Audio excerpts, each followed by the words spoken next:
तो दोस्तों एक बार फिर से भारत के डिफेंस एक्सपोर्ट्स के अंदर एक नया चैप्टर ऐड होने जा रहा है। जैसा कि आप सब लोगों को पता होगा कि जब से भारत ने अपने मेक इन इंडिया इनिशिएटिव को शुरू किया है तो इसके बाद में तेज़ी से हमारे जो डिफेंस एक्सपोर्ट्स हैं ये यहाँ पर बढ़े हैं। सबसे पहले तो हमने जो बड़े ऑर्डर हैं ये अपनी ब्रह्मोस मिसाइल के हासिल किए थे जो कि हमको फिलीपींस के द्वारा दिए गए थे। इसके बाद में भारत ने कई और अपने जो हथियार है इनको एक्सपोर्ट किया। कहीं ना कहीं अब हम अपने जो हेलीकॉप्टर्स है जो कि आर्म्ड हेलीकॉप्टर है उनको भी कहीं ना कहीं पिच कर रहे हैं कि इन हेलीकॉप्टर्स को भी जो अफ्रीकन कंट्रीज़ है, आसियान कंट्रीज़ है और जो छोटे कंट्रीज़ है जो कि भारत के एलाई है इनको यहाँ पर बेचा जाए। और इस सब के बियॉन्ड भी हम यहाँ पर ये भी कोशिश कर रहे हैं कि हमारे जो बड़े हथियार है जैसे कि हमारे जो तेजस फाइटर जेट हैं ये हो गए, साथ ही साथ हमारे जो एयर डिफेंस सिस्टम है, ड्रोन्स है, तो इनको भी हम एक्सपोर्ट करने की कोशिश कर रहे हैं। तो दोस्तों इसी में एक और न्यूज़ सामने निकल करके आ रही है जिसके बारे में हम इस वीडियो के अंदर डिस्कस करेंगे। लेकिन दोस्तों वीडियो को शुरू करने से पहले आप सभी लोग वीडियो को लाइक करके कमेंट सेक्शन में जा करके जय हिंद कमेंट कर दीजिएगा। तो दोस्तों न्यूज़ कुछ ऐसी है कि मौजूदा रिपोर्ट्स के अनुसार आर्मेनिया ने भारत से हमारे जो आकाश एयर डिफेंस सिस्टम खरीदे हैं तो अब फाइनली भारत के द्वारा जल्द ही 1 साल के अंदर बताया जा रहा है कि इनकी जो डिलीवरी है वो आर्मेनिया को शुरू कर दी जाएगी। जिसके बाद में आर्मेनिया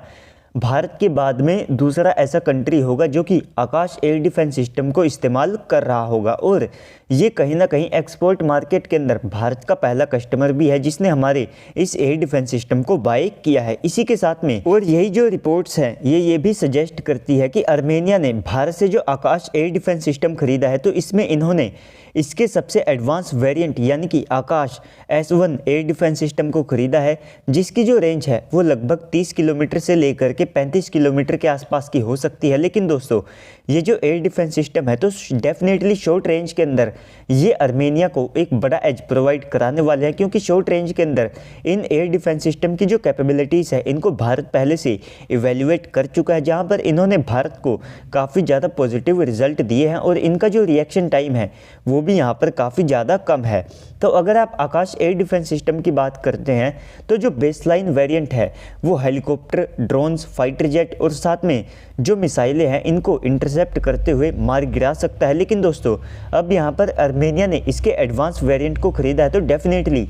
ये टर्की के खिलाफ इनके जो TB2 ड्रोन्स है तो वहाँ पर एक बड़ा एडवांटेज आर्मेनिया को दिलाने वाला है। तो दोस्तों अभी के लिए जो नंबर्स है यानी कि कितने नंबर में आर्मेनिया ने भारत से हमारे आकाश एयर डिफेंस सिस्टम को खरीदा है तो ये कहीं ना कहीं गुप्त रखे गए हैं। इसके बारे में कोई भी जो जानकारी है वो आप सब लोगों को पब्लिक डोमेन के अंदर देखने को नहीं मिलेगी। और इसके अलावा भी आप सब लोगों ने कुछ ही दिन पहले इस न्यूज़ को भी सुना होगा कि आर्मेनिया ने भारत से जो हमारी आर्टिलरी गन सिस्टम खरीदे हैं तो उस समय उनके जो ऑर्डर हैं वे केवल 6 की संख्या में दिए गए थे। लेकिन दोस्तों अब फाइनली आर्मेनिया के द्वारा 84 ऐसी जो आर्टिलरी गन सिस्टम है इनके ऑर्डर दे दिए जा चुके हैं, जिसके बाद में आर्मेनिया भारत से काफ़ी ज़्यादा बड़े लेवल के ऊपर हथियारों को यहाँ पर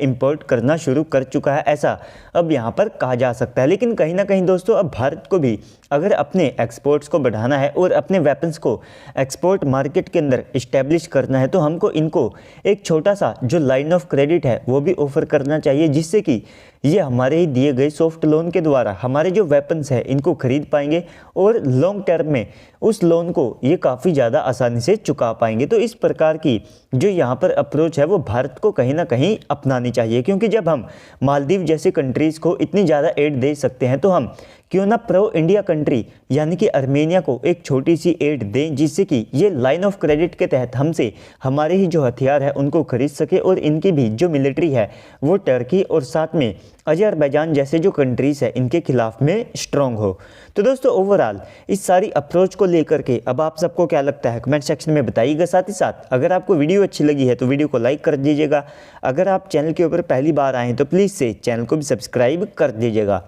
तो चलिए दोस्तों आज की इस वीडियो में इतना ही, मिलते हैं अगली वीडियो में, तब तक के लिए गुड बाय, जय हिंद।